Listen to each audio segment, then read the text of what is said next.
자, 우리는 이제 드디어 기후라고 하는 큰 관문을 넘고 지형 파트로 들어오게 됐습니다. 작년에 한국지리를 수강했던 학생들이라면 지형도 어려운데요, 선생님? 이런 말씀을 하실 수도 있겠지만 한국지리보다는 조금 더 그렇게 디테일하지 않고요. 좀 더 거시적인 관점에서 우리가 공부하기 좀 편하게 그런 느낌을 받을 수 있는 단원이라고 감히 말씀드릴 수 있겠습니다. 네, 그렇다면 한번 지형 단원 함께 들어가 보도록 하실게요. 자, 먼저 세계의 대지형입니다. 대지형이라는 것은 이름에서도 알 수 있듯이 규모가 굉장히 커다란 지형들을 얘기하는데요. 우리가 이제 세계의 여러 지형들을 살펴보다가 보면 왼쪽에 나와 있는 산맥처럼 이렇게 약간 완만하고 규모는 거대하지만 굉장히 침식을 오랫동안 받은 것 같은 완만한 그런 대지형들을 볼 수 있는가 반면 오른쪽 사진처럼 막 삐쭉삐쭉 솟아있는 해발고도가 굉장히 높고 규모도 큰 그런 지형들을 만나게 될 겁니다. 세계 어느 지역에 있던 간에 그 형성된 시기에 따라서 그 기복의 차이가 굉장히 심하게 나타나는데요. 자, 왜 그러냐면 상대적으로 기복이 좀 적은 그런 친구들은 상대적으로 생긴 지 오래돼서 침식을 아마 오래 받았기 때문이다라고 추측을 해볼 수가 있겠고, 오른쪽에 있는 친구들 같은 경우에는 이 친구가 생긴 지 얼마 안 돼서 세상의 모진 풍파를 겪기 전이구나 이렇게 생각을 하시면 되겠죠. 우리 이제 어르신들 보면 중력의 영향을 많이 받아가지고 나이가 들수록 키가 줄어 막 이런 말씀 하시는 거 들어본 적이 있을 거예요. 지형도 똑같습니다. 네. 생긴 지 오래된 친구는 세상의 모진 풍파로 인해서 계속해서 키가 작아지고요. 여러분들처럼 이제 살아갈 날이 엄청나게 많은 그런 젊은 친구들은 생긴 지 얼마 안 된 친구들은 기복이 굉장히 삐쭉삐쭉 솟아있는 그런 것들을 보실 수가 있습니다. 왼쪽은 고기 습곡 산지의 대표적인 지형인 미국 북동부에 있는 에팔레치아 산맥이라고 하는 지형이고요. 오른쪽에 있는 지형은 인도와 그다음에 그 인도와 중국 사이에 있는 네팔의 히말라야 산맥이 되겠습니다. 신기 습곡 산지의 대표적인 지형이 되겠습니다. 자, 그러면 이 세 개의 대지형들은 어떤 과정을 통해서 만들어졌느냐?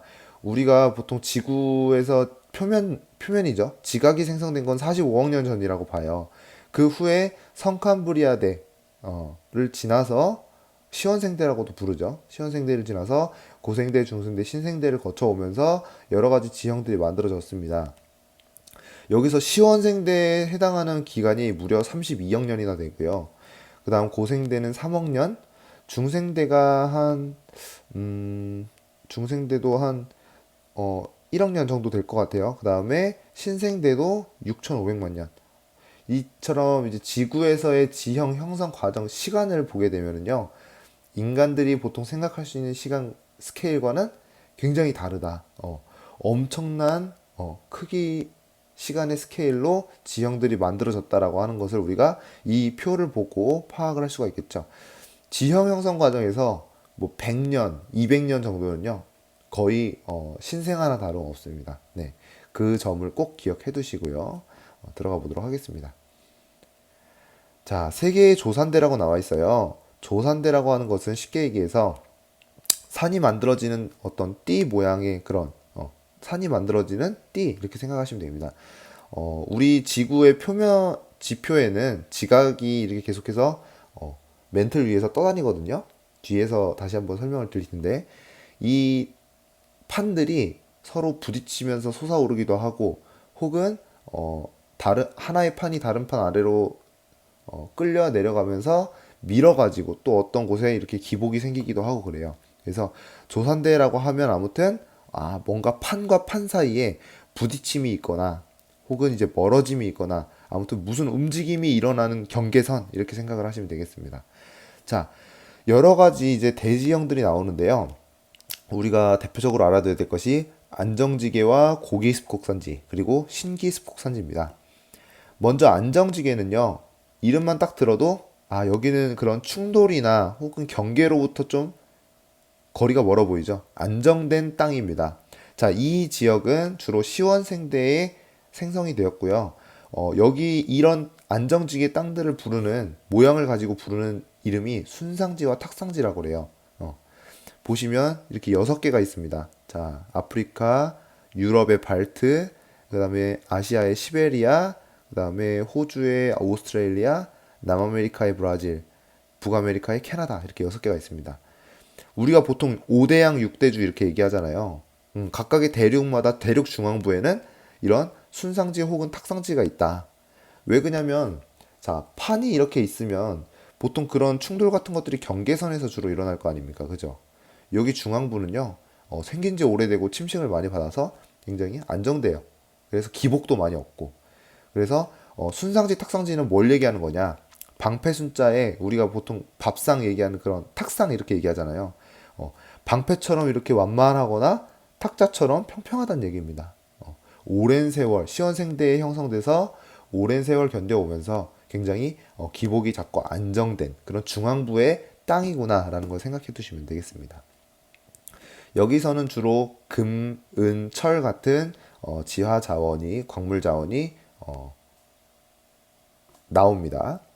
자, 그다음 고기 습곡산지라고 하는 그런 지형들이 있는데요. 여기서는 붉은 자주색으로 표현이 된대요. 우랄 산맥 혹은 북유럽의 스칸디나비아 산맥, 그다음에 아메리카 대륙에 지금 나와 있지 않은데 에팔레치아 산맥 이런 산맥들이 해당이 되겠습니다.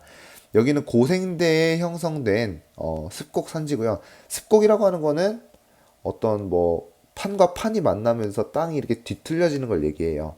근데 당연히 고생대에 형성되었기 때문에 신생대에 형성된 친구보다는 아무래도 세월의 풍파를 더 많이 맞았겠죠. 네. 신기습곡 산지보다는 기복이 작은 것이 특징이다 하는 거 꼭 알아두시고요. 자, 고생대에 만들어졌고 여기서는 주로 석탄이라고 하는 자원이 주로 나옵니다. 자, 그다음 신기습곡산지는요. 신생대, 그러니까 현재도 계속 만들어지고 있는 중인 거예요. 네. 굉장히 만들어진 지 얼마 안 됐기 때문에 팔팔하겠죠. 네. 기복이 굉장히 큰 것이 특징이고요. 여기서는 석유와 천연가스 등이 주로 형성이 됩니다. 자, 심기습곡산지는 탁상지가 이렇게 6개 있고요. 여기가 고기습곡산지가 되겠습니다. 그다음 신기습곡산지는 알프스 산맥과 히말라야 산맥을 잇는 그 띠가 하나가 있고요. 조산대가 하나 있고요. 그다음에 태평양을 둥글게 둘러싸고 있는 조산대가 또 하나가 분포합니다. 환태평양 조산대라고 하죠. 우리 이제 화산과 지진으로 대표되는 대표적인 나라가 일본이잖아요. 일본이 바로 이 환태평양 조산대의 일부에 포함되어 있는 것을 우리가 관찰할 수가 있습니다. 자, 세계의 대지형들이 이런 판 구조 운동에 의해서 만들어진다 하는 것을 배워봤는데요. 그러면 이 판과 판들은 만나는 경계 지점에서는 과연 어떤 양상을 보일까라고 하는 게 이번 사진입니다. 어떤 판과 판이 이렇게 만나게 되면요. 어떻게 될까요? 서로 충돌하면서 솟아오르기도 하고 혹은 하나의 판이 다른 판 아래로 들어가기도 하고 또 어떤 판에서는 점점 멀어지면서 새로운 판이 아래에서 솟아나오기도 하는 이러한 여러 가지 양상으로 판과 판이 만나게 되는데요. 자, 그러면 이 딱딱한 줄만 알았던 굳어있는 땅인 줄만 알았던 이 지각판은 왜 움직이게 되느냐? 자, 그것은 바로 이 지구의 핵 때문입니다. 핵은 이제 뜨겁잖아요, 여러분. 자, 그러다 보니까 이 핵 위를 둘러싸고 있는 대부분의 물질이 멘틀이라고 하는 친구인데요. 이 멘틀은 고체가 아니라 반액체 상태입니다. 자, 그러면 여러분들 라면물 끓여봤죠? 아래에서 가스불이 그 라면 냄비에 든 물을 이렇게 가열하게 되면 물이 어떻게 되나요? 보글보글보글 끓어오르지 않나요? 네. 모든 물체는 가열되면 이렇게 상승합니다. 그러면서 이 지각판 아래를 이렇게 돌다가 다시금 아래로 내려오는 거죠. 이렇게 멘틀이 대류를 하게 되면서 그 와중에 표면에 있는 누가 둥둥 떠다니게 되는 거예요. 지각판이 둥둥 떠다니게 되는 겁니다. 자, 그러면 이 판과 판이 판과 판이 말씀드렸던 것처럼 자, 하나의 판이 다른 판 아래로 이렇게 들어가기도 하고요. 판과 판이 멀어지면서 새로운 판이 만들어지기도 하고, 그리고 어떤 경우에는 판과 판이 그냥 지나치는 경우도 있습니다. 서로를 긁으면서. 요 세 가지 경우가 있다라고 하는 거 일단 알아만 두시고 들어가 보도록 하겠습니다. 자, 먼저 세계에서 좀 규모가 크다 하는 지형들이 만들어지는 메커니즘에는 크게 세 가지가 있어요. 조류운동, 조산운동, 그다음에 화산활동입니다. 자, 먼저 조류운동에 대해서 말씀을 드리면요. 땅이 만들어지는 운동이란 뜻이에요. 땅이 만들어지려면 보통은 솟아오르거나 가라앉는 두 가지 운동으로 크게 대표가 됩니다. 자, 땅 위에 뭔가 물질이 크게 쌓여요. 빙하가 될 수도 있고 뭐 여러 가지 퇴적물들이 될 수도 있습니다. 자, 근데 이 땅은요, 아까 말씀드렸던 것처럼 멘틀이 딱딱한 고체가 아니라 그랬잖아요. 위에 하중이 쌓이게 되면 이 육지 자체도 어떻게 되느냐? 아래로 이렇게 가라앉아 버려요. 그래서 빙하기 때는 육지가 빙하의 무게 때문에 좀 아래로 내려가기도 하거든요. 요게 이제 바로 침강이 되겠고요. 위로 솟아오르게 되는 것이 바로 융기가 되겠죠. 위에 짓누르고 있는 하중이 제거되면 솟아오르겠죠. 그래서 간빙기가 되면 빙하가 녹으면서 육지가 또 다시 올라오기도 합니다. 자, 요 두 가지 메커니즘, 침강과 융기를 통틀어서 우리는 조륙 운동이라고 합니다. 당연히 침강을 해서 지각이 해수면 아래로 이렇게 내려가게 되면 육지 면적이 축소되겠고요. 하중이 제거되면서 육지가 바다 위로 올라오게 되면서 육지 면적이 확대가 되겠죠. 자, 그 다음은 조산운동입니다. 자, 조산운동은 아까는 조륙운동은 육지가 만들어지는 거였다면 조산운동은 그 육지 위에서 여러 가지 이제 산이 만들어진다. 삐죽삐죽한 기복이 만들어지는 운동이구나. 이렇게 생각을 하시면 되겠습니다. 자, 먼저 지각판을 전체 지각판은 아닙니다. 일부 지역이 될 수도 있어요. 땅을 양쪽에서 이게 누르는 그런 힘이 작용할 수가 있겠습니다. 이제 가로 횡자를 써서 횡압력이라고 할게요. 횡압력이 작용을 하면 이 땅은 어떻게 될까요? 강한 힘을 장시간 지속적으로 받게 되면요. 우리가 A4 용지를 손에 이렇게 들고 양쪽에서 이렇게 밀어본다고 생각해 보세요. 그러면 어떻게 될까요? 자, 이렇게 구부러지겠죠. 그러면서 어느 지점은 높고 어느 지점은 낮아지는 이런 기복이 생기게 됩니다. 땅이 부서지거나 이러지 않고 이렇게 구불구불하게 구부러지는 것들을 우리가 습곡 작용이라고 합니다. 조산 운동의 일종이죠. 습곡. 자, 그 다음에 양쪽에서 잡아당기는 그런 힘을 한번 줘보도록 할게요. 자, 이렇게 되면요. 자, 이렇게 땅을 잡아당기게 되면 땅이 어떻게 되냐? 양쪽으로 끌려가는 애들이 있고, 그 다음에 가운데 있는 부분은 빈 공간이 생기기 때문에 그만큼 아래로 이렇게 내려앉게 됩니다. 그렇게 되면서 층이 이렇게 갈라지게 됐죠. 땅이 약간 갈라져 가지고 내려앉는 것처럼 이런 작용을 우리는 단층 작용이라고 부를 거예요. 단층 작용은 양쪽에서 밀어도 마찬가지로 가운데 있는 데가 좀 솟아오르겠죠. 그런 경우에도 나타날 수 있습니다. 자, 그 다음 마지막 우리가 조륙운동, 조산운동에 대해서 알아봤고 마지막이 화산활동이죠. 자, 화산활동은 지각판 아래쪽에서 어떤 뭐 열이나 마찰 같은 것들에 의해서 지각이 일부 녹아요. 그러면서 마그마가 형성되는 게 지각의 약한 틈을 타고 나와서 폭발하는 겁니다. 폭발한 후에 얘가 굳게 되면 원래는 없던 기복이 지금 지각 위에 생겨났죠. 그래서 이런 화산 활동도 규모가 굉장히 클 거 아닙니까? 그래서 세계의 대지형을 어떤 형성하는 그런 활동이라고 같이 정리를 해두시면 될 것 같습니다. 자, 그 다음 여기까지가 이제 지구 내부의 힘에 일어나는 그런 지형 형성 작용이었어요. 아까 조륙운동이라든지 뭐 조산운동이라든지 화산활동 이런 것들은 어떤 지구 내부의 그런 멘틀의 대류 같은 그런 메커니즘에 의해서 일어났던 활동들이라면, 자, 외적 작용은 그 지표 바깥에서 일어나는 작용을 얘기합니다. 자, 대표적인 게 이제 기상이 되겠죠. 자, 태양이 이렇게 지구, 바다, 땅뿐만 아니라 바닷물까지 이렇게 가열을 하게 되면 증발을 합니다. 그러면 이 증발한 친구들은 위로 올라가서 뭘 만드냐면요. 구름을 만들어요. 그럼 이 구름이 육지 쪽으로 이동해서 비를 뿌리게 되면 하천이 만들어지면서 이제 거기서부터 뭘 하겠어요? 침식도 하고 운반도 하고 퇴적도 하게 되는 거죠. 자, 요런 하천이라든지 혹은 이제 바람, 추운 지역에서는 빙하가 될 수도 있겠죠. 그다음 뭐 바닷물이 요 육지와 만나는 부분에서 지형 형성 작용을 할 수 있고요. 그죠? 자, 요런 친구들이 각자 침식과 운반과 퇴적을 하게 되면서 아까 내적 작용으로 인해서 만들어진 그 대지형들을 어떻게 하는 겁니까? 깎기도 하고 깎은 친구를 다른 데로 이동시켜서 쌓기도 하는 거죠. 이러한 작용을 우리는 외적 작용이라고 하게 되겠습니다. 쉽게 얘기해서 이제 기상현상에 의해서 일어나는 침식, 운반, 퇴적을 떠올리시면 될 것 같습니다.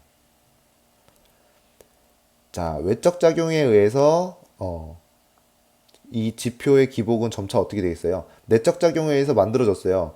그런 다음에 여기에 뭐 비도 뿌리고 빙하도 만들어지고 뭐 바람, 뭐 바닷물 같은 것들이 와가지고 막 침식, 운반, 퇴적을 하게 되면 점차 이 기복이 작아지게 되면서 이런 평평한 모습으로 변하게 될 겁니다.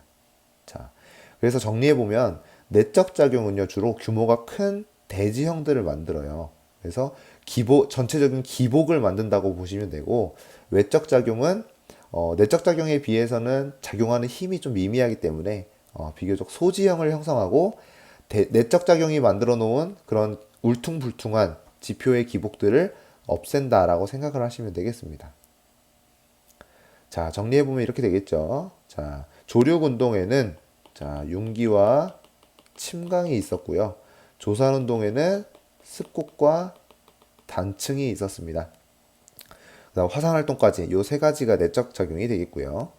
두 번째 외적 작용은 자, 소지형 형성 기복 없앤다. 태양 에너지가 지구를 가열함으로 인해서 생기는 그런 기상 현상에 의한 지형 형성 작용이라고 말씀드렸습니다.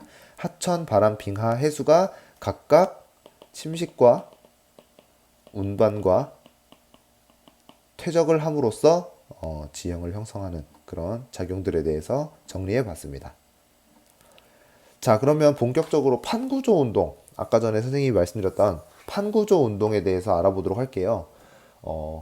아까 그 핵에 의해서 멘틀이 가열되면서 대류를 한다고 했습니다. 그럼 그 위에 멘틀 위에 둥둥 떠 있는 딱딱한 판들이 막 돌아다니게 돼요.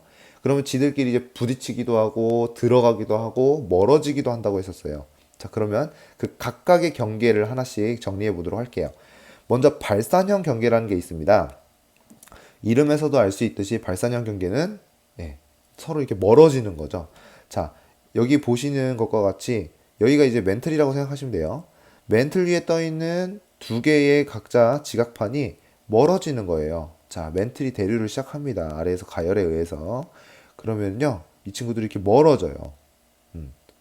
자, 그러면 여기에서 지금 보시면 여기 가운데에 있는 곳이 멀어지는 경계입니다.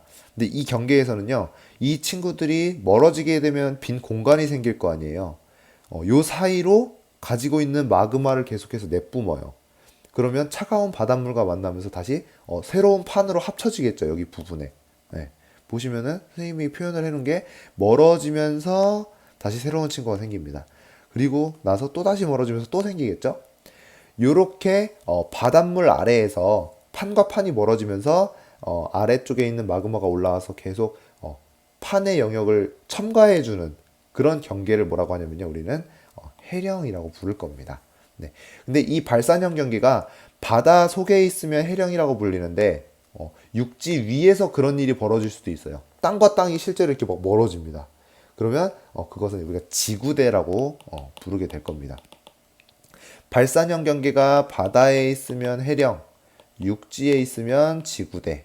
이렇게 정리를 해두시면 좋을 것 같아요. 자, 멀어지는 경계가 있다면 서로 만나서 모이는 경계도 있겠죠. 우리는 그걸 수렴한다 라고 표현을 하는데요. 자, 지각판과 지각판이 이렇게 만나게 되면 나중에 이제 말씀드리겠지만 이 판은 대륙판이라고 하는 것과 해양판이라고 하는 게 있어요. 근데 둘 중에 누가 더 무거울 것 같아요?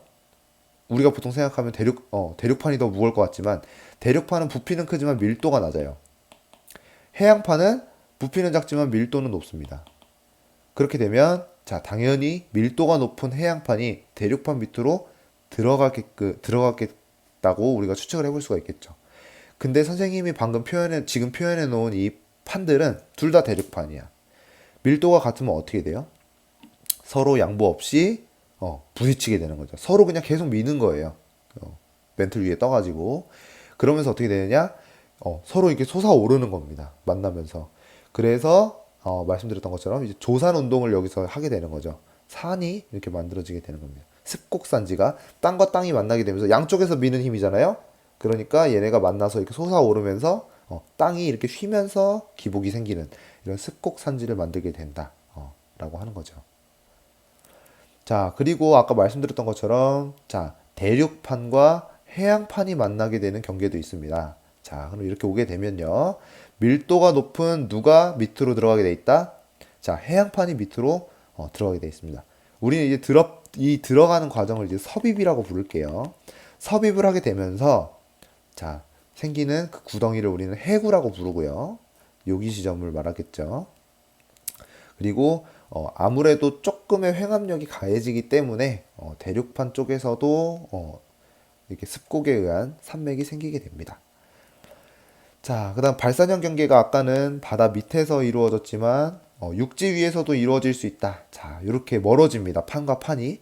그러면 가운데 공간이 생기면서 이 아랫부분이 아래로 무너지는 듯한 그런 느낌으로 푹 들어가게 되는데 자, 요것을 우리는 지구대라고 부르도록 하겠습니다. 자, 이거는 지금 횡단면도를 본 거죠. 자, 단면도가 아니라 우리가 입체적으로 이제 표현하게 되면 자, 여기하고 여기는 굉장히 기복이 높은데요. 여기 양쪽은 기복이 높아서 이렇게 서로 멀어지고 있는데요. 이 안쪽 땅만 푹 꺼진 채로 길게 늘어서 있어요. 네, 그런 모양을 하고 있다고 생각을 하시면 되겠습니다. 사진을 한번 좀 보여드릴까요? 자, 가장 대표적인 데가 이제 동아프리카 지구대거든요. 자, 사진을 아마 보시면은 조금 더 이해가 빠르실 것 같아요.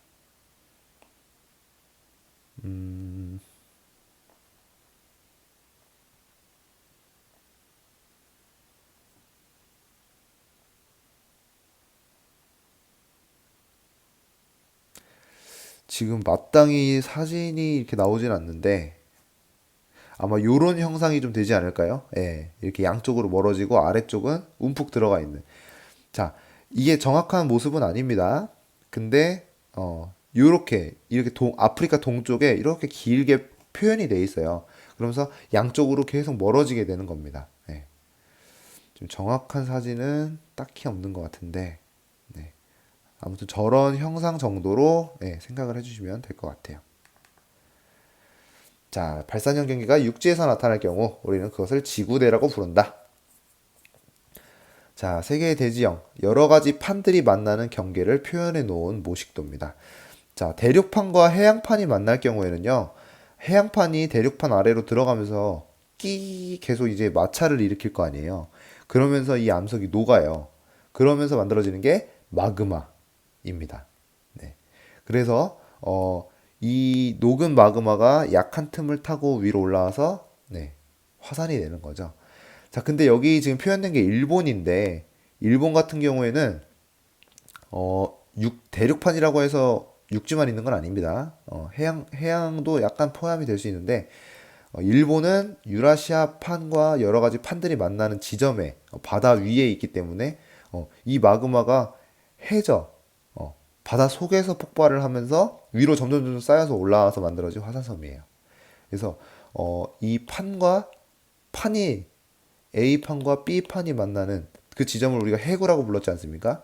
해구 약간 뒤쪽에서 바다에서 화산이 폭발해가지고 여러 가지 섬들을 만든 겁니다. 근데 이 섬들이 이게 마치 그 부채꼴의 호처럼 부채꼴의 호처럼 줄을 지어서 연결되어 있다라고 해가지고 둥글게 그래서 우리는 그것을 호상열도라고 부르게 되는 거예요. 자, 수렴형 경계 대륙판과 해양판이 만나는 지점은 항상 지진과 화산이 일어나게 돼 있다라고 하는 거 기억해 두시고요. 그 다음 아래쪽에 있는 게 이제 수렴형 경계죠. 대륙판과 대륙판. 얘네는 이제 서로가 부딪혀가지고 계속 올라간다고 말씀드렸습니다. 자, 그래서 여기는 지진은 일어나지만 화산은 일어날 수가 없다. 왜냐면 얘는 이 지각이 두껍게 쌓여 있어서요. 보통 약한 틈을 타고 마그마가 올라온다고 말씀드렸잖아요. 근데 여기는 올라갈 틈이 없기 때문에 계속 저희들끼리 쌓여서 올라가는 그런 높은 습곡 산맥이 만들어지는 것이 특징입니다. 그 다음 발산형 경계. 자, 서로 이게 판이 멀어지면서 그 안에서 마그마가 계속 솟아오르면서 판을 형성하는 그런 경계라고 말씀드렸죠. 자, 이런 것이 육지에서 나타나게 되면 지구대라고 불렸어요. 아까 동아프리카 지구대 유명하다고 말씀드렸고요. 자, 바닷속에서 이렇게 멀어지면서 지각이 만들어지는 그런 경계는 해령이라고 부른다고 말씀드렸습니다. 아이슬란드 해령이 또 대표적으로 유명한 해령입니다. 자, 그 다음 보존형 경계는요. 수렴형 경계나 발산형 경계와는 다르게 두 판이 그냥 이렇게 스쳐 지나가요. 서로 긁으면서. 네. 서로 갈 길 가는 거죠. 누구 아래로 들어가거나 이런 게 없이. 네. 우리가 쉽게 말해서 이제 어깨빵 한다고 생각하시면 됩니다. 그래서 여기는 지진은 일어나는데 뭐 섭입이 일어나지 않기 때문에 딱히 화산은 일어나지 않는다. 네. 기억을 해두시면 되겠고요. 자, 우리 그 전 세계에서 대표적인 이런 경계들을 모아놓은 겁니다. 네. 위치를 한번 잘 파악해 두시면 좋을 것 같습니다. 그래서 보통 판과 판의 경계, 이런 지역에서는 지금 화산과 지진이 굉장히 빈번하게 일어난다라고 하는 거 보실 수가 있죠. 네. 그 다음 판과 판이 멀어지는 이 해령 부분에서도 그 다음에 지구대 부분에서도 화산 활동이 활발하게 일어나는구나 라는 것을 우리가 파악해 볼 수가 있겠죠. 자, 세계의 대지형 대표적인 곳들을 한번 표시를 해봤습니다. 자, 수렴형 경계의 대표적인 곳이 일본 해구, 일본 열도, 이게 호상 열도라고 말씀드렸죠. 태평양판이 유라시아판 쪽으로 섭입하면서 그 아래에서 마찰에 의해 화산 폭발이 계속 일어나고 있는 그런 호상 열도라고 보시면 되겠고요. 그다음에 미국 쪽의 산안드레아스 단층은 어깨빵 말씀드렸습니다. 서로 스치면서 지나가는 그런 보존형 경계고요. 자, 그 다음 안데스 산맥도 나즈카판이라고 하는 해양판이 남아메리카판이라고 하는 대륙판 아래로 섭입하면서 습곡산지가 만들어지고 여러 가지 화산 활동이 일어나고 있다. 기억해 두시고. 그 다음 대서양을 가로지르는 중앙부 해령이 있습니다. 여기도 양쪽으로 멀어지면서 발산형 경계가 형성되어 있다는 거 기억하시고요. 대표적인 데가 이제 아이슬란드 해령입니다. 그래서 아이슬란드는 화산 활동이 굉장히 활발해서요. 이것을 이용한 관광 자원인 온천이 발달해 있고요. 그 다음에 땅 속에서 발생하는 열을 이용해 가지고 발전기를 돌립니다. 네, 이런 지열 발전도 굉장히 활발하게 이루어지고 있는 곳입니다. 그 다음 히말라야 산맥, 인도판이 유라시아판 아래로 아래로가 아니라 이제 서로 부딪히면서 솟아오르게 된 그런 높은 신기 습곡산지가 있는 곳이죠. 히말라야 산맥, 수렴형 경계다. 여기는 대륙판과 대륙판이 만난다 하는 점을 기억해 두시면 되겠습니다. 자, 동아프리카 지구대도 마찬가지로 기억해 두시고요. 자, 열점이라고 하는 개념이 나오는데요. 열점은 뭐냐면 해양판에서 중간중간에 이제 점들이 있어요. 마그마가 계속해서 뽕뽕뽕뽕 솟아오르는. 근데 말씀드렸듯이 판은 계속해서 움직이지 않습니까? 근데 이 마그마가 솟아오르는 열점이라고 하는 곳은요, 고정돼 있어요. 그러다 보니까 판이 이렇게 이동하면서 고정되어 있는 열점에서 계속해서 섬이 만들어지는 거죠, 화산이. 그렇게 되면 어떻게 되겠습니까? 걔네가 판의 어떤 이동 방향과 수평적 동일하게 뿅뿅뿅뿅뿅뿅 하면서 줄지어서 위치해 있겠죠. 그래서 하와이 화산섬은요, 어떤 뭐 판의 경계여서 화산 활동이 일어난 것이 아니라 그냥 그 해양판 한가운데에서 열점이라고 하는 것이 발생이 돼서 판이 이동함에 따라서 그 열점에서 올라오는 마그마들이 계속 화산섬을 줄지어서 만든 것이라고 이제 생각을 하시면 될 것 같아요. 자, 여러 가지 이제 열점들이 전 세계에 분포하고 있는 것을 보실 수 있습니다. 태평양에 떠 있는 대부분의 섬들은 열점에 의해서 만들어진 화산섬이라고 보시면 될 것 같아요. 자, 그리고 옐로우스톤 같은 경우에는 대륙판 한가운데 있는 열점이죠. 해양판에서만 열점이 있는 것은 아니더라. 자, 그러면 우리 배웠던 대지형들 한번 정리해 볼까요? 시원생대, 가장 오래전에 만들어진 안정적인 땅 덩어리, 안정지대라고 말씀드렸습니다. 점차 외적인 요인에 의해서 기복이 감소했고요. 그래서 마치 방패를 엎어놓은 듯하게 평평하게 완만하게 있는 그런 땅의 모양을 순상지라고 불렀고요. 그다음 우리가 공부하는 탁상처럼 생긴 평평한 땅의 모양을 탁상지라고 불렀습니다. 자, 이런 곳에서는 보통 금, 은, 철광석 같은 광물 자원들이 나온다라고 말씀드렸고요. 그 다음 고생대 때 만들어진 고기조선대는 처음에 이렇게 만들어진 이후에 약간 깎인 거예요.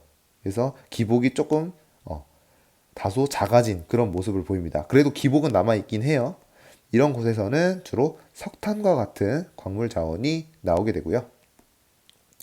신기조선대, 신생대 때 만들어진 신기조선대는 거의 세월의 풍파를 맞지 않아서 굉장히 기복이 울퉁불퉁하게 남아있다고 말씀드렸습니다. 자, 그래서 판의 경계, 수렴형 경계라든지 혹은 뭐 그런 곳에서 만들어지는 거죠. 그래서 아직까지도 계속해서 만들어지고 있기 때문에 불안정하다. 지진과 화산 활동이 계속해서 일어나고 있기 때문에 그래서 이런 곳에서는 주로 석유와 천연가스 등의 천연 자원이 만들어지는 것이 특징입니다. 아, 나오는 것이 특징입니다. 자, 세계의 대지형 한번 정리해 보도록 하겠습니다. 자, 시원생대 때 만들어진 안정지계. 오랜 침식으로 인해 평탄화됐고, 우린 것을 순상지와 탁상지라는 명칭으로 부른다고 했고요. 철광석, 그 다음에 금, 은과 같은 광물 자원이 나온다. 두 번째, 고기조선대는 주로 고생대에 형성된 낮고 완만한 산지입니다. 하지만 순상지나 탁상지보다는 기복이 조금 더 살아있겠죠. 여기서는 석탄과 같은 화석연료가 채취가 되고요. 세 번째, 신기조선대. 가장 생긴 지 얼마 안 된 조선대죠. 중생대 말에서 현대, 신생대까지 계속해서 만들어지고 있는 지형이고, 세월의 풍파를 겪지 않았기 때문에 기복이 많이 살아있다. 그다음에 지진과 화산 활동이 계속해서 이루어지고 있으므로 지각이 불안정하고요. 석유와 천연가스 같은 천연 자원이 발굴됩니다. 자, 이런 어떤 그 대지형 형성 작용, 특히 조산대에서 많이 발생하는 거죠. 세계 자연재난 중에서 이제 유명한 것이 지진이 되겠습니다. 왼쪽 사진을 보시면은 굉장히 큰 규모의 도로 하나가 다 지금 땅속으로 꺼져가지고 유실된 걸 보실 수가 있고요. 오른쪽 사진 같은 경우에는 우리가 살고 있는 아파트들이 그냥 레고 조각처럼 마치 뒤로 픽픽 쓰러져가지고 무너져 있는 것을 보실 수가 있어요. 이렇게 인간에게 굉장히 대규모로 그다음에 엄청난 양의 피해를 줄 수 있는 바로 자연재해가 지진이 되겠습니다. 자, 이거는 동일본 대지진 때의 모습인데요. 정말 이제 모습만 봐도 굉장히 끔찍하죠. 선생님이 이 지진이 터지고 나서 군대를 갔던 걸로 기억하는데, 그때 이제 실시간으로 계속해서 뉴스에서 피해 상황을 알려줬었거든요. 근데 이 바닷물이 이 지진 쓰나미에 의해서 지금 만들어진 거예요. 이 지진 해일이 마을을 덮치는 그 장면이 진짜 우리가 소위 말하는 할리우드 영화에서 CG 쓴 것처럼 마을을 통째로 덮쳐버리는데 굉장히 진짜 저 상황에 있는 사람들은 얼마나 공포스러웠을까 하는 그런 생각을 했던 기억이 납니다.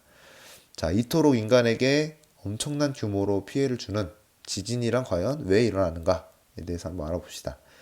자, 이 오토바이는요, 동일본 대지진 때 유실됐던 오토바이가 이제 바닷물도 계속해서 순환한다고 배웠잖아요, 우리가. 해류를 타고 캐나다 지역에서 발견이 됐대요. 자, 지진이라고 하는 것이 이런 약간 아이러니한 상황을 일본에 있는 오토바이가 캐나다에 가서 발견되는 그런 아이러니한 장면을 연출할 수도 있다라는 것 때문에 한번 넣어봤습니다. 자, 우리의 이웃 나라죠. 네, 일본. 이 지역은 예로부터 항상 지진에 시달려왔기 때문에 지진 예보라든지 지진 대피 훈련 혹은 건물이 지진에 견딜 수 있게끔 설계하는 내진 설계가 굉장히 잘 되어 있습니다.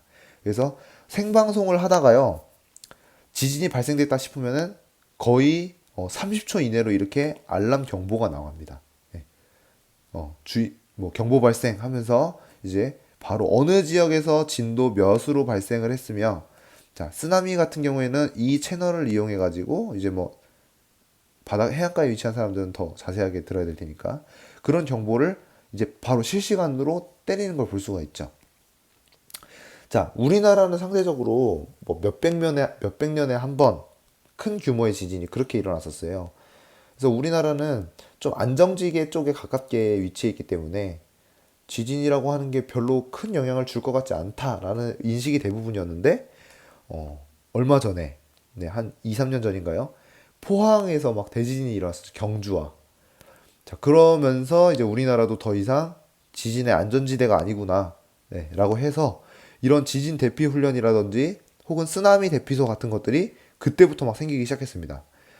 우리 목산고등학교 그 지도 어플리케이션에 한번 쳐보시면요. 지진 대피소입니다. 우리 학교가. 네. 그래서 상대적으로 이제 주위보다 좀 고지대에 있다 보니까 그렇게 아마 설정을 한 것 같은데, 해안가에 있다 보니까 또 목포는 지진 해일에 있어서도 좀 안전지대가 아니죠. 네. 해수면으로부터 얼마 안 떨어져 있으니까요. 자, 요런 지진이 이제 우리 인간 생활에 어떤 영향을 미쳤는지 한번 봅시다. 자, 지진이 발생하는 지역은 주로 판의 경계 지역입니다.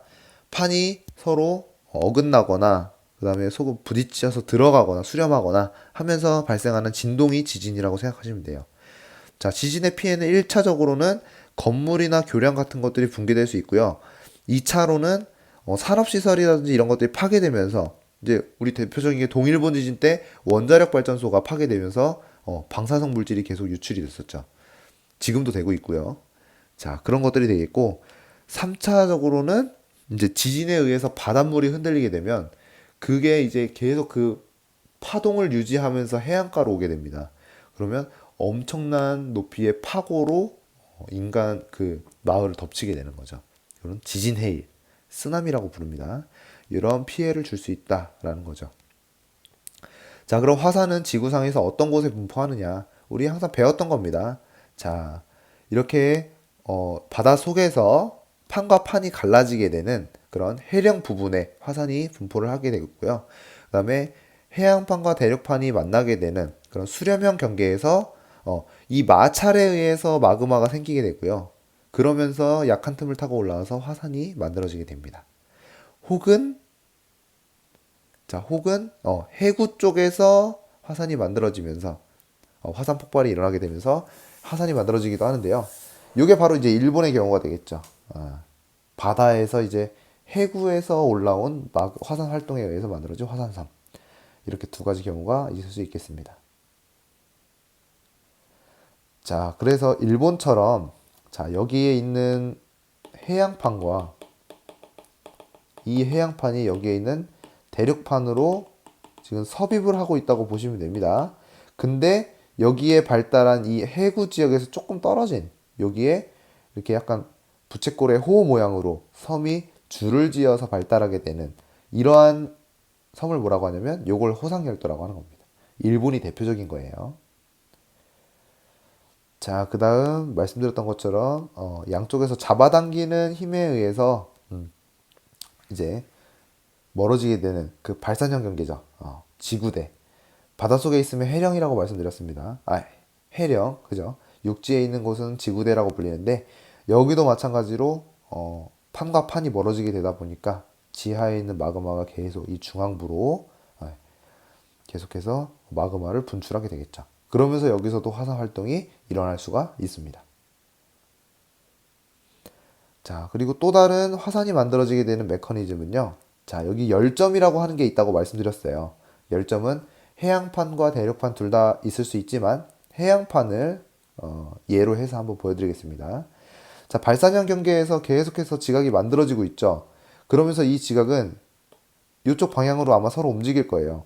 근데 이 열점이라고 하는 애는 고정되어 있어서 여기로만 마그마를 쏜단 말이죠. 자, 그러다 보니까 먼저 열점이 화산섬을 하나 만듭니다. 그 다음에 발산형 경계가 계속해서 이제 판을 만들어내고 그러면서 다시 또 열점이 또 화산섬을 만들어내고 옆으로 이동시킵니다. 그 다음에 또 다시 열점이 화산섬을 만들어내게 되는 거죠. 그러면서 이렇게 약간 줄지어 있는 듯한 화산섬이 만들어지게 되는 거예요. 이걸 이제 열도라고 하는 겁니다. 줄열자 섬도자를 써서요. 그럼 누가 이제 먼저 만들어졌냐? 얘가 첫 번째, 얘가 두 번째, 얘가 세 번째가 되겠죠. 그 다음 이 만들어진 시기를 두고 봤을 때 이 판이 과연 어느 방향으로 움직였느냐. 열점은 여기에 있는데 그렇게 되면 아, 판이 이쪽 방향으로 움직였구나라고 하는 것을 우리가 추측해 볼 수가 있는 거죠. 열점입니다. 자, 그 다음 화산이 또 어떻게 만들어질 수 있느냐. 꼭 폭발에 의한 것이 아니라 자, 우리 한국지리 시간에 배웠죠. 땅의 어떤 지각에 찢어진 틈 사이로 마그마가 스멀스멀 새어나와서 낮은 곳부터 평평하게 채우면서 만들어지는 용암대지라고 하는 것도 함께 만들어질 수가 있다. 이거 꼭 기억해 두시기 바랍니다. 자, 화산이 그러면 인간에게 구체적으로 어떤 피해를 줄 수 있느냐? 자, 화산이 폭발하면서 내뿜는 용암이 이런 어떤 흐름을 이루어서 인간 마을을 덮칠 수가 있겠죠. 이것을 우리는 용암류라고 부르게 됩니다. 자, 그 다음 화산이 폭발하게 되면서 그 주변에 있는 뭐 자갈이라든지 혹은 뭐 화산 안쪽에 있던 어떤 돌덩어리, 먼지 조각들, 이 친구들이 빠른 속도로 인간 마을을 덮칠 수가 있어요. 어떤 화산이 내뿜는 가스와 함께 그런 것을 바로 뭐라고 하냐면 자, 화쇄류라고 합니다. 자, 요 두 가지 피해 양상이 있을 수 있다라고 하는 거죠. 자, 왼쪽에 있는 곳은 하와이입니다. 용암이 화산으로부터 분출해가지고 천천히 흘러내려오면서 인간 마을을 덮치고 있는 모습이고요. 저걸 보면은 선생님은 저 영상을 보면서 충분히 뛰어서 도망칠 수 있겠는데? 하는 생각을 했거든요. 근데 오른쪽에 있는 걸 한번 보시면은 요거는 이제 이탈리아에 있는 그 화산 재난으로 항상 언급되는 마을이죠. 폼페이라는 곳입니다. 자, 폼페이는요, 사람들이 미처 도망칠 틈도 없이 그 자리에서 그냥 다 덮여 죽었거든요. 그럼 왜 그러냐? 이 사람들이 이 느린 용암도 도망치지 못할 정도로 달리기 속도가 느렸을까요? 아니죠. 지금 다른 종류의 피해가 덮친 거예요. 자, 우리가 하와이에서 보고 있는 건 용암류고요. 폼페이를 덮친 건 이 화쇄류입니다. 이건 굉장히 빠른 속도로 그 지역을 확 덮쳐버리거든요. 그러니까 막 아이한테 젖주던 엄마 혹은 뭐 도박을 하던 남자들 그 자세 그대로 덮여버렸기 때문에 그 모양을 비교적 그대로 유지하면서 이렇게 덮여버릴 수가 있었던 거죠. 자, 근데 이 사람들을 지금 덮고 있는 이 석고가 그러면 이게 화쇄류의 그 흔적인가요? 라고 하면 그건 아니고요. 네. 어떤 지층 안에 이렇게 사람이 이렇게 있을 거 아닙니까? 이렇게 유적을 발굴하다가 빈 공간을 발견한 거예요. 그래서 그 빈 공간으로 석고 시멘트를 부어가지고 굳힌 다음에 이 모양을 그럼 띠게 되겠죠? 그 주변을 이제 파내가지고 이런 유적지를 발굴하게 된 겁니다. 네. 굉장히 빠른 속도로 인간이 피해를 입을 수 있는 그것은 바로 화쇄류라고 하는 점을 꼭 기억해 두세요. 자, 화산이 폭발하면서 발생할 수 있는 여러 가지 피해들입니다. 화산 쇠설물이라고 하는 먼지와 돌덩이가 발생할 수 있고요. 화산 이류는 진동에 의해서 이런 산을 둘러싸고 있는 진흙 같은 친구들이 뭐 비 같은 것과 함께 섞여가지고 마치 진흙의 어떤 하천처럼 확 해가지고 진흙 산사태가 일어나는 그런 피해를 얘기하고요. 화쇄류는 말씀드렸던 것처럼 어떤 뜨거운 증기 폭풍과 먼지와 돌덩이가 섞인 쇠선물들이 빠른 속도로 내려오게 되는 피해를 얘기하고 마지막 냉해라는 게 있는데 화산은 뜨거운데 왜 차가운 냉해를 입지? 자, 여기서 발생하는 가스 구름이 그 주변 지대를 다 덮어요. 그렇게 되면 따뜻한 태양빛이 그 아래로 들어올 수가 없기 때문에 여러 가지 농작물들은 이런 태양빛을 보지 못해서 냉해를 입을 수도 있습니다. 자, 비가 이렇게 내리게 되면 여러 가지 쇠설물과 빗물이 섞여서 화산 이류를 발생시킬 수가 있고요. 자, 그 다음 여기서 뿜어져 나온 화산재가 태양빛을 가려서 농작물에 냉해를 입힐 수도 있다 하는 점을 알아봤습니다. 그리고 이 화산가스에서는요, 굉장히 이제 미세한 먼지들이 같이 떠다녀요. 그래서 항공기는 엔진 같은 것들이 진짜 초정밀 기기거든요. 굉장히 정밀한 기기인데 여기에 막 먼지 같은 것들이 들어가게 되면 레이더 같은 것들 부품에 장애를 일으키게 됩니다. 그래서 화산이 대규모로 폭발한 지역은요, 한동안 항공 운행이 마비되기도 합니다. 자, 조선대와 인간 생활이라고 적어놨는데요. 여러 가지 조선대가 있었죠. 우리 뭐 알프스 히말라야 조선대도 있었고 환태평양 조선대도 있었습니다. 여기 이제 지진과 더불어서 많이 일어나는 게 화산 폭발인데, 그래서 이런 화산 활동을 이용해서 지열 발전을 하는 나라들이 이렇게 많다라고 하는 거죠. 여기 나와 있는 모든 나라들이 다 이런 환태평양 조선대라든지 알프스 히말라야 조선대에 위치한 나라들이 되겠습니다.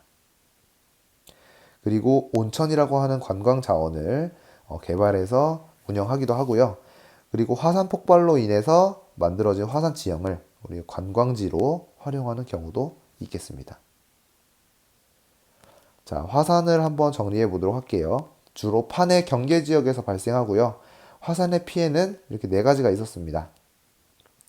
자, 그러면 이러한 화산 재난에 대해서 어떻게 대비를 할 것이냐? 여러 가지 데이터들을 수집해서 관측과 경보 시스템을 구축을 해야겠고요. 화산 폭발이 일어났을 때 어떻게 대피할 것인가 계획을 미리 세워두는 것이 좋습니다.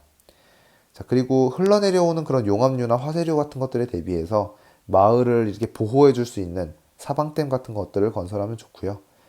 그 다음, 이런 화산 지역의 주민들이 어떻게 생활하고 있냐를 살펴보게 되면, 화산이 폭발하고 난 이후에 그 재가 쌓인 곳은 굉장히 양분이 풍부한 토양이래요.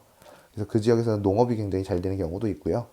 그 다음, 지열을 이용한 온천이라든지 혹은 지열 발전 등이 이루어지는 것들을 우리가 사진으로 함께 살펴보았습니다. 자, 이제 대지형에 대해서 알아봤고요. 다음 챕터에서는 세계 하천 지형에 대해서 함께 알아보도록 하겠습니다. 자, 이번 챕터부터는 지형 단원의 핵심 내용들을 정리해 보도록 하겠습니다. 먼저 대지형의 형성인데요. 여러 가지 지구상에 존재하는 거대한 규모의 지형들은 어떻게 형성이 되고 또 왜 그런 지형 형성 작용이 일어나게 되는지를 먼저 한번 정리해 보도록 할게요.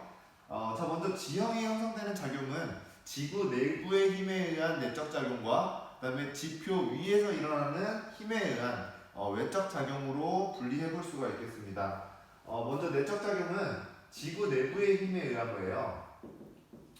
자, 지구의 내부의 힘인데 그 지구 내부의 힘에 의해서 어떤 지형 형성 작용이 일어나면 이제 맨틀이 대류하게 되죠. 자, 맨틀이 뜨거운 핵에 의해서 대류를 하게 되면 그 위에 떠 있는 지각판과 해양판들이 움직이면서 서로 부딪히기도 하고 아래로 들어가기도 하고 어긋나기도 하면서 여러 가지 지형 형성 작용이 일어나게 됩니다. 그 구체적인 지형 형성 작용은 자, 조류 운동이 있었죠. 자, 조류 운동에는 융기와 침강 등이 있었고, 그 다음에 조산 운동이라고 하는 지형 형성 작용이 있었습니다. 자, 조산 운동에는 구부러지는 습곡, 그 다음에 끊어지는 단층 이런 작용들이 있었죠. 자, 습곡과 단층 이런 것들이 있었고, 그 다음에 화산 활동이 일어난다라고 하는 것들을 배워봤죠. 대부분 다 대규모의 지각 변동을 유발하는 그런 작용들이라는 것을 알 수가 있습니다. 자, 그 다음 외적 작용은 뭐냐면 지구 외부에서 오는 힘에 의해서, 자, 지구 외부에서 오는 이것을 유발하는 것은 이제 태양 에너지였죠. 태양 에너지에 의해서 발생하는 그런 현상이 뭐였냐면 기상 현상이었죠. 내적 작용이 주로 대규모의 지형들을 형성한다면 이런 기상 현상, 외적 작용은 소규모의 지형을 형성한다고 말씀을 드렸습니다.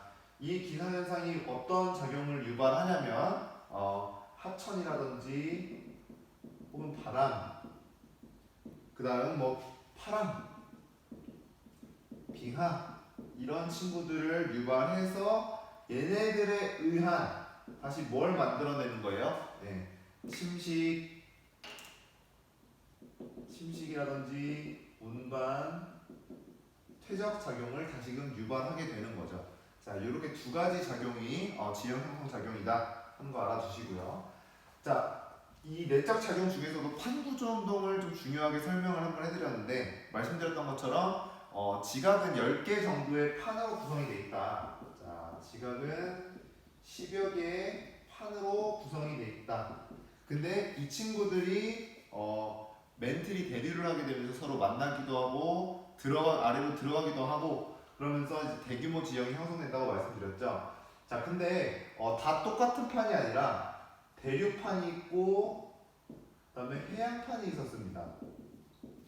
둘 중에서는 누가 더 밀도가 높았죠? 네, 해양판이 밀도가 높고 대류판이 밀도가 상대적으로 낮았어요. 그러다 보니까 둘이 이제 만나게 되면 해양판이 대륙판 밑으로 막 들어가기도 하고 그렇다고 했었죠. 자, 그러다 보니까 이 판들의 경계에서는 뭐 충돌이 일어나기도 하고 아래로 파고 들어가는 섭입이 일어나기도 하고 혹은 그냥 지나쳐서 지나가는 그냥 그러면서 유지되는 거죠. 자, 보존형 경계가 이렇게 나타나기도 한다는 것을 배워봤습니다. 자, 그럼 이 판구조 운동에 의한 이 경계들이 세 가지 유형으로 나눌 수 있는 건데, 자, 충돌은 이제 수렴형 경계라고 보시면 되겠고요. 충돌과 섭입이 일어나는 곳이 이제 바로 수렴형 경계가 되겠죠. 그다음에 보존형 경계는 말씀드린 것처럼 그냥 보존되는 경우고, 자, 그 다음에 새롭게 판과 판이 멀어지면서 그 사이에서 마그마가 올라와가지고 새롭게 판이 추가되는 경계. 그게 바로 이제 발산형 경계라고 보시면 되겠습니다. 자, 이 경계의 대표적인 그 단층들을 한번 알아볼 텐데, 먼저 보존형 경계 같은 경우에는 그냥 이렇게 지나쳐가는 거예요. 어디가 이제 대표적이냐면 미국에 있는 샌안드레아스 단층이 이제 유명합니다. 자, 여기는 태평양판과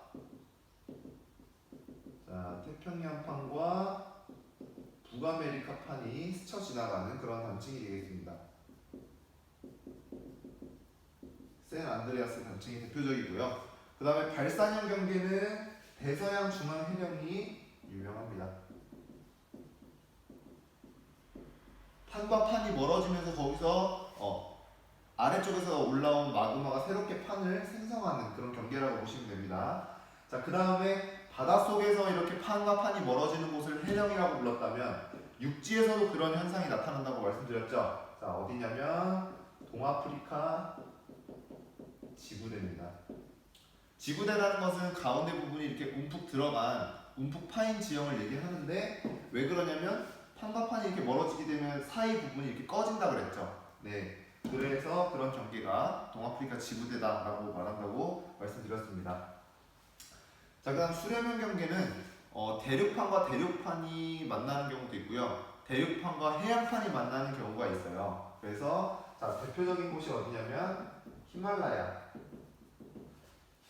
습곡산지가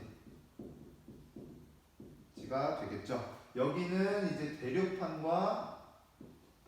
만나는 곳이고요. 그 다음에 일본 열도가 또 대표적인 예가 될 수 있을 것 같아요. 일본 열도 같은 경우에는 세 가지 판이 만나는 부분에 위치한다고 말씀드렸죠. 여기는 대륙판과 해양판이 만나는 그 경계 지점에 생긴 그런 지형이라고 보시면 되겠습니다. 이렇게 지형 형성 작용을 한번 설명해 드렸고요. 자, 그 다음 대규모 지형들에 대해서 이제 알아보도록 할게요. 자, 생긴 순서대로 안정육괴, 고기습곡산지, 신기습곡산지 이렇게 정리를 해봤었습니다.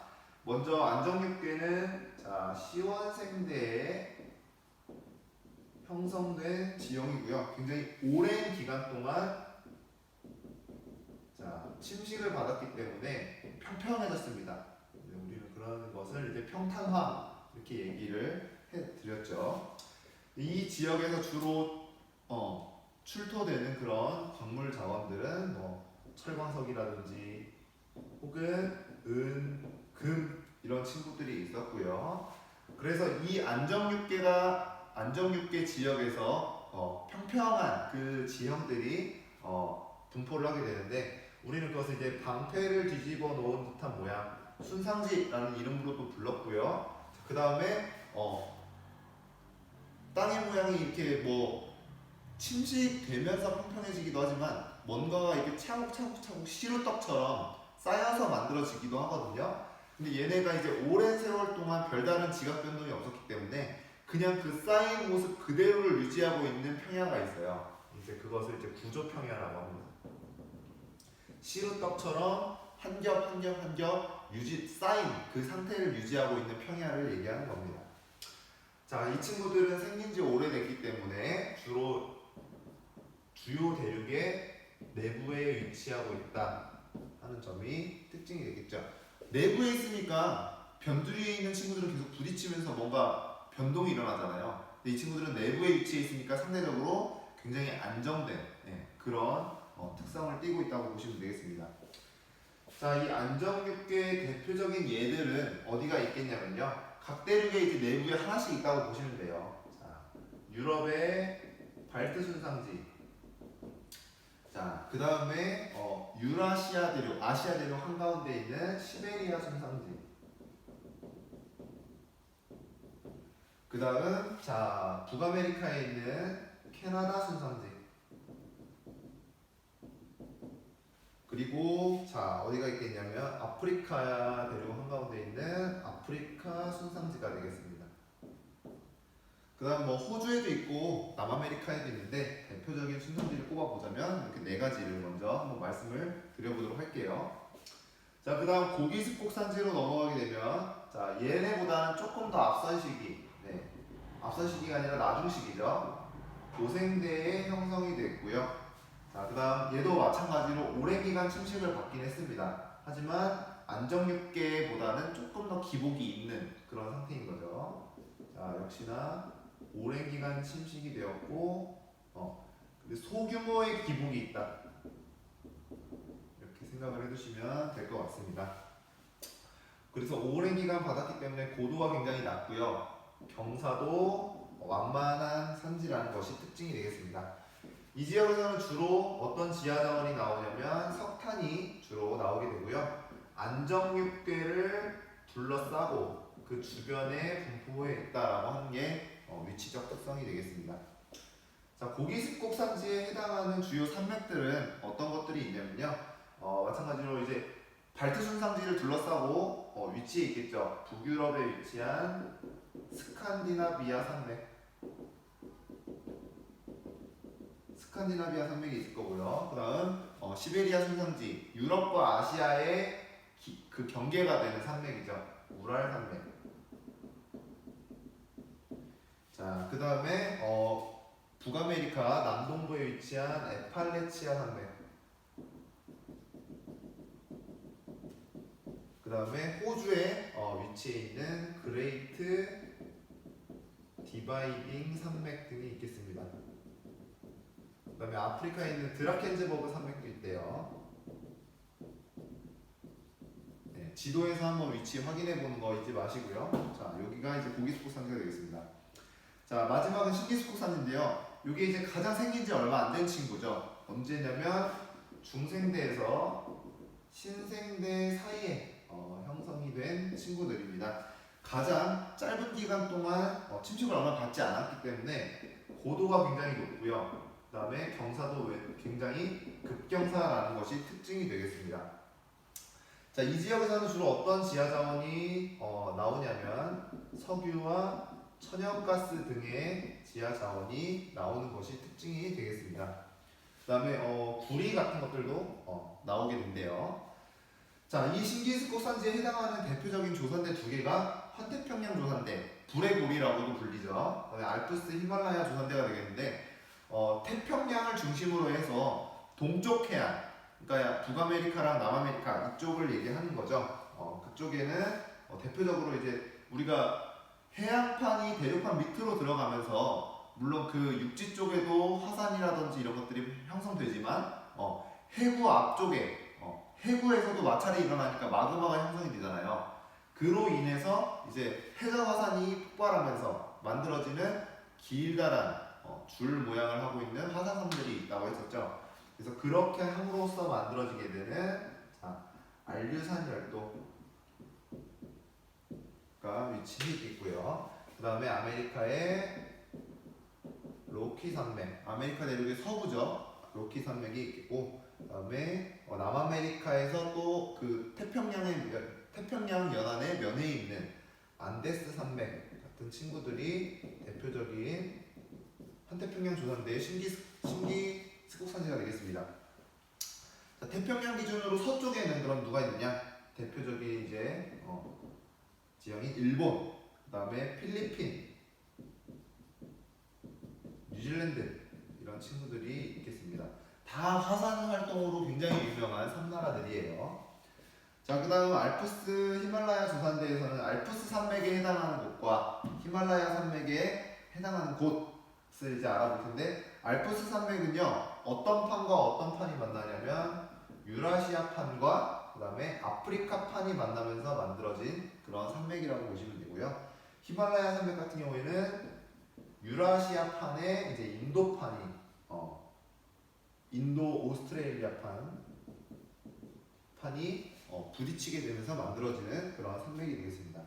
특히나 이 히말라야 산맥 같은 경우에는 대륙판과 대륙판이 만나게 되면서 두꺼운 지각층을 형성하게 되거든요. 그래서 지각층이 매우 두꺼워서 화산 활동이 일어나지 않는다. 마그마가 그 두꺼운 지각층을 뚫고 올라오지 못하는 거예요.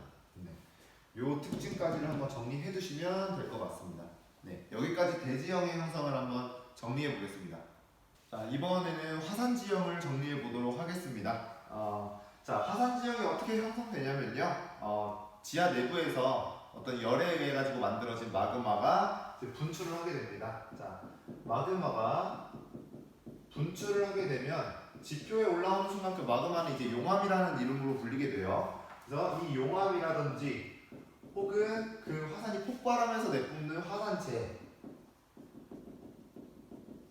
그 다음에 뭐 가스 같은 것들이 분출이 되겠죠.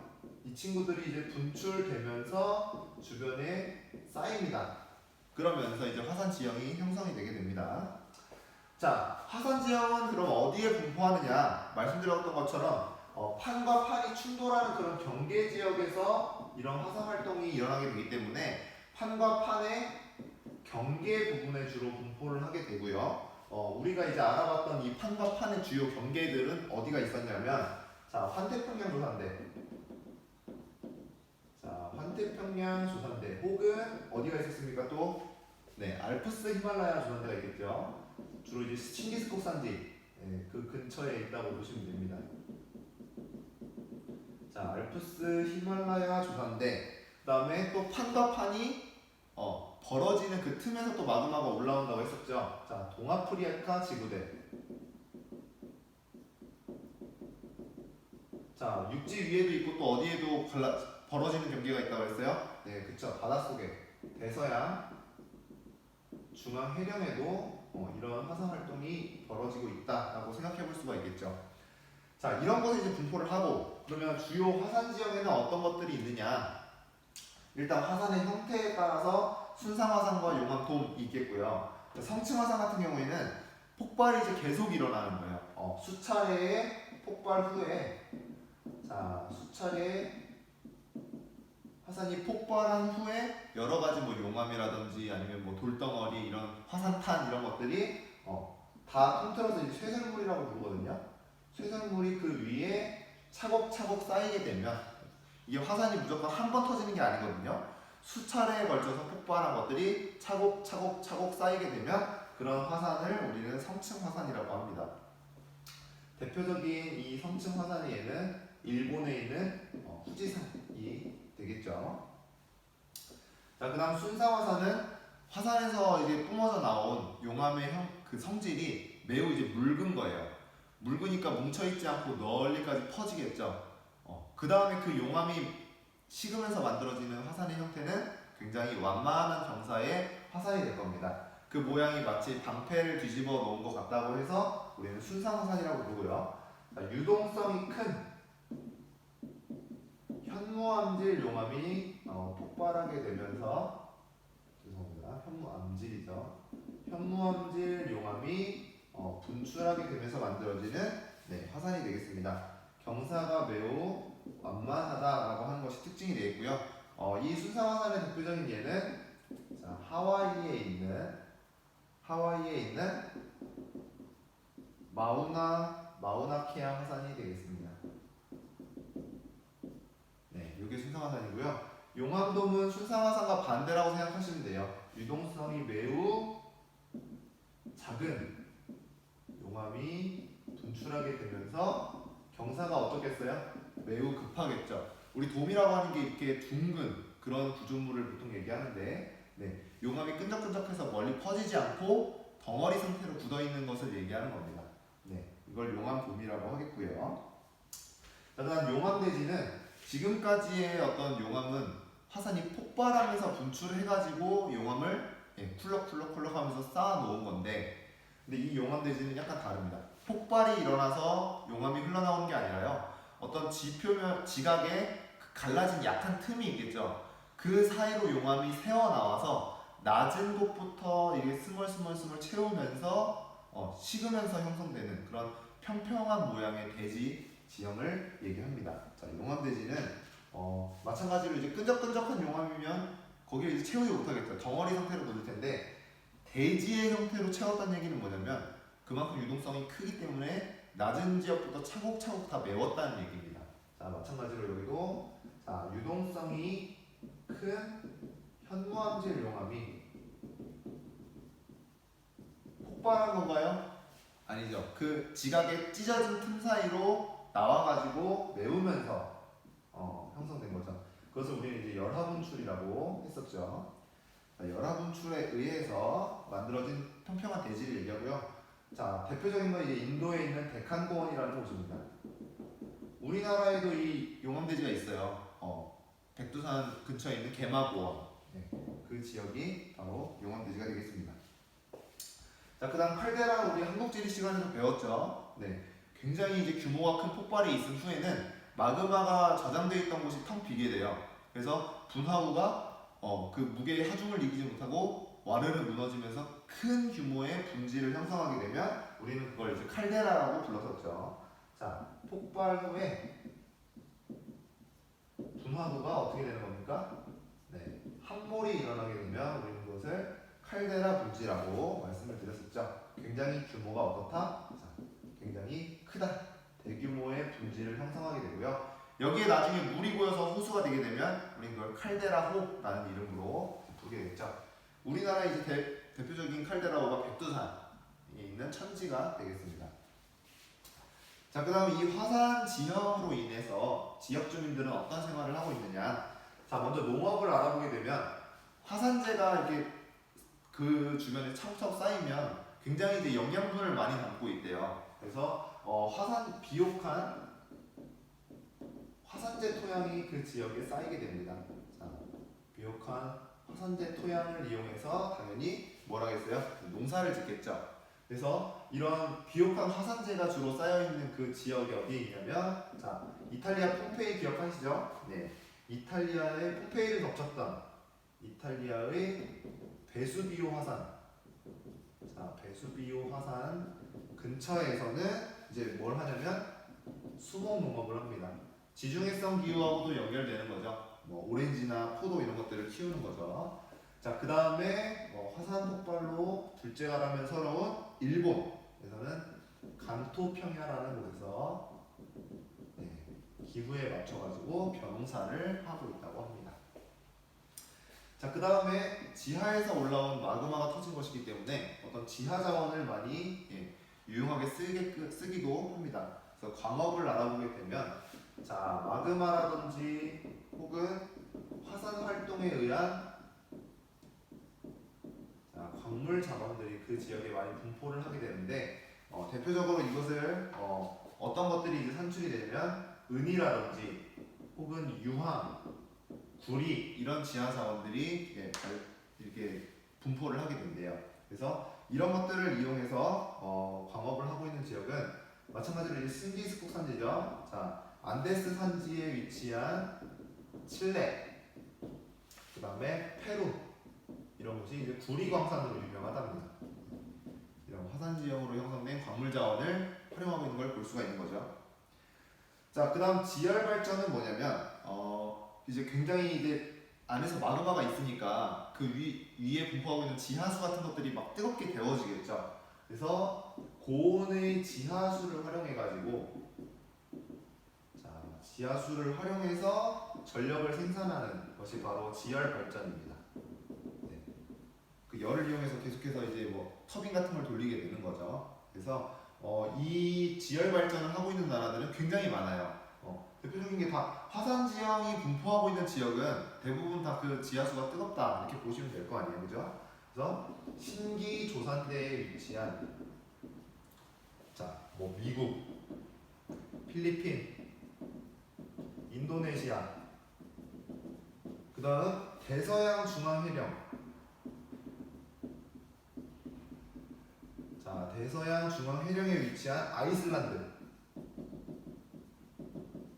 그 다음에 동아프리카 지구대의 케냐. 이런 나라들이 다 지열 발전을 하고 있다고 합니다. 그래서 이 나라들을 굳이 우리가 이렇게 찾아볼 필요 없이 이 화산 지형이 형성되고 있는 그 분포 지역을 보면은 다 이 국가들이 포함되어 있다는 것을 아마 아실 수 있을 겁니다. 자, 그 다음 관광 산업은 당연히 이제 우리 뭐 유튜브 영상 같은 거로도 보셨을 텐데 뭐 헬기 같은 걸 타고 마그마가 흘러내리는 걸 관찰한다든지 혹은 그 용암의 마그마에 의해서 뜨겁게 데워진 지하수를 사람들이 이제 목욕하는 그런 온천으로 활용한다든지 그런 광경을 아마 많이 보셨을 겁니다. 그래서 그 지역에서 나는 이제 온천이라든지 혹은 뜨거워진 지하수가 가끔씩 이게 팍 하고 튀어오르기도 하거든요.